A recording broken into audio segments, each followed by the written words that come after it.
একটা ভালো রেজাল্টের জন্য প্রিপেয়ার ছিলাম, কারণ আমার বাবা কোনোবার এই বিধানসভা থেকে হারেননি এবং লোকসভা থেকে এখানে 25,000 ভোটে অলওয়েজ প্লাস থাকে।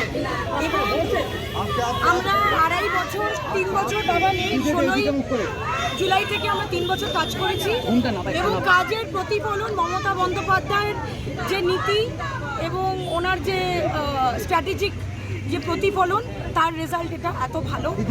এবং আমি মনে করি যে আমি খুবই খুশি যে মা এত বেশি মার্জিনে, আপনি বলছেন যে একদম এত বেশি বহুমতে জিতছে এবং আমি মনে করছি যে এটা মানিকতলার one of the highest lead হবে। বটতলায় যখন আমার বাবা ছিলেন ওখানে 2-3টে মুসলিম ওয়ার্ড ছিল, তো 60-70,000 ভোটে যখন সিপিএম আমলে লড়তেন তখন 60,000, 67,000, 63,000 ভোটে জিততেন। মানিকতলার এই রেজাল্টটা অস্বাভাবিক ভালো এবং আমি মনে করি যে আমাদের এই ফলটা ধরে রাখতে হবে, আরও বেশি করে কাজ করতে হবে। এক্ষুনি দেখলাম একটা মালা পরানো, আমার বাবা বলতো মালার একটা জ্বালা হয়, সেই কাজটা যেন কন্টিনিউয়াসলি করে যাওয়া যায় এবং সাধারণ মানুষ যারা বেরিয়ে ভোট দিয়েছে, সাধারণ কর্মীরা যারা এইভাবে আমাদের পাশে, আমি বলবো যে কোনো মানুষ চলে গেলে হয়তো আস্তে আস্তে করে তার সংগঠন এদিক ওদিক হয়ে যায়, কিন্তু আমরা যতই ধরে রাখি তাদেরও আমাদের ধরে রাখতে হবে। একদিক থেকে কেউ ধরে রাখতে পারে না, না না না না, এটা সবার ক্রেডিট।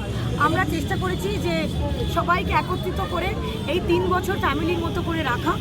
আমরা জানতাম যেটা বিশাল ভালো রেজাল্ট হবে, কিন্তু একটা অস্বাভাবিক ভালো রেজাল্ট হয়েছে এবং নেতারা আগে যখন মানিকতলা বিধানসভার আমরা যখন অভিষেক বন্দ্যোপাধ্যায়ের ওই নবজোয়ারের উদযাপন করছিলাম, সেখানে অনেক নেতারা এসে বলেছিলেন যে এখানে যদি যেদিনকে উপনির্বাচন হবে 60-70 হাজার ভোটে যেতে হবে। আমি মনে করি যে এই মার্জিনটা থাক এবং এই মার্জিনটা 2026 অবধি ধরে রাখতে হবে, আরও ভালো করে কাজ করে মানুষের পাশে থেকে মানুষের সব রকম সেবা করে মানুষের মাটিতে মিশে কাজ করতে হবে। আপনার জয়ের আনন্দ সমর্থকদের ভেতরে কান্না কিসের? আমার সমর্থকদের কোনো কান্না না, আপনার ভেতরে মানে প্রয়াত